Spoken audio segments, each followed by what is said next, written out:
음주 사고로 무리를 빚은 문재인 전 대통령의 딸 문다혜 씨가요, 이번에는 제주도 주택으로 불법 숙박업을 한 혐의로 경찰 수사를 받게 되었습니다.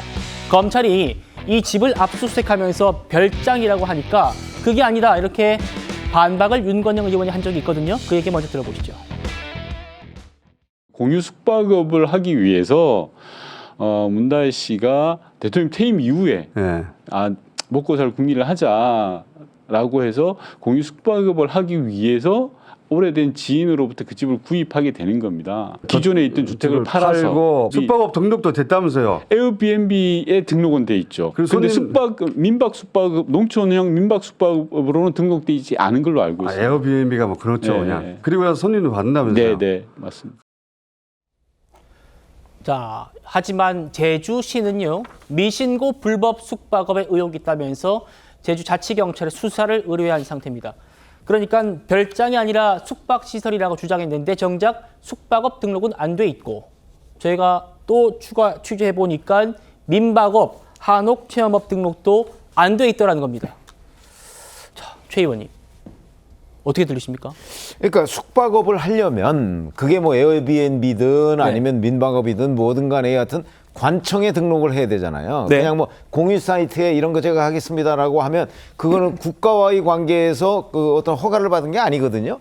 그런데 지금 그 문다혜 씨 경우에는 어디에도 등록이 돼 있지 않다고 합니다. 그러면 일단 이거 불법 아니야? 불법 숙박업 아니야? 라는 의문을 갖게 되죠. 아마 그 차원에서 이제 제주도에 이제 경찰이 지금 수사에 들어간 것이 아닌가 싶습니다. 만약에 불법 숙박업이 확인이 된다면 그에 따른 처벌을 당연히 받아야 되겠죠. 예, 설주환 변호사님. 네. 윤건영 의원이 뭐라고 했냐면 에어비앤비에는 등록돼 있다. 네. 이렇게 얘기했거든요. 그러면 다른 숙박업 등록은 필요 없습니까? 법적으로는 어때요? 그렇지 않습니다. 아까 인터뷰 과정에 다 얘기했잖아요. 숙박업이나 민박 숙박업이나 농촌형 민박 숙박업으로 등록을 해야 합니다. 기본적으로.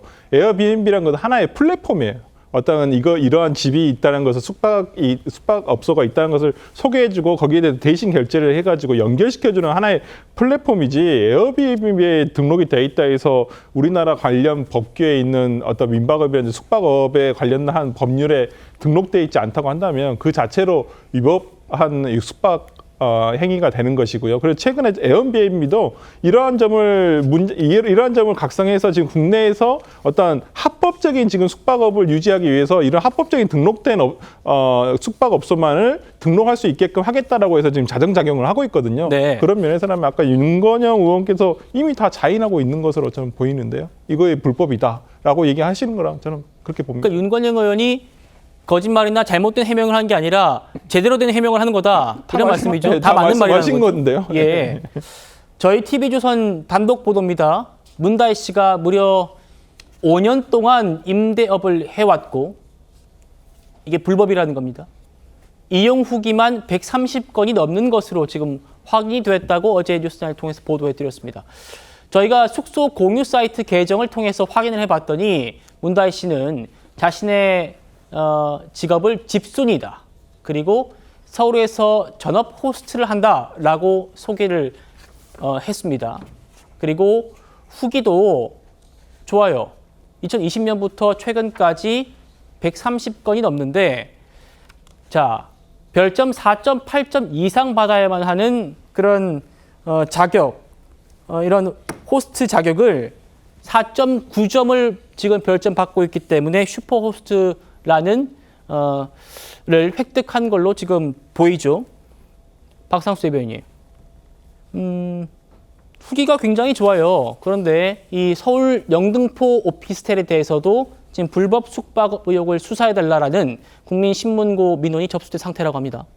이 에어비앤비에 미등록 숙박업을 하는 이렇게 등록돼 있는 이런 경우들이 자잘하게 형사처벌이 돼서 사건화되는 경우들이 꽤 많이 있습니다. 그래서 이게 그 법이 보면은 미등록, 그러니까 뭐 이제 종류별로 있어요. 등록을 해야 되는 게 있는데 미등록 숙박업에 대해서는 공중위생관리법이 위반 혐의가 적용이 됩니다. 그래서 공중위생관리법상 2년 이하의 징역, 2천만 원 이하의 벌금에 해당이 되는 거예요. 그래서 에어비앤비에 등록했다고 그 관청에 등록하는 그러한 것들이 면제되지는 않아요.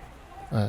그러니까 이렇게 생각하면은 돼요. 예전에 이제 뭐 우버 같은 걸 하는데 그 우버가 우리나라에 이제 들어왔다고 했을 때 근데 거기에 이제 뭐 국가가 이제 어느 정도 관리하기 위해서 뭐 최소한 등록이라도 하라 그랬는데 등록도 하지 않고 우버에서 택시 영업을 했다. 네.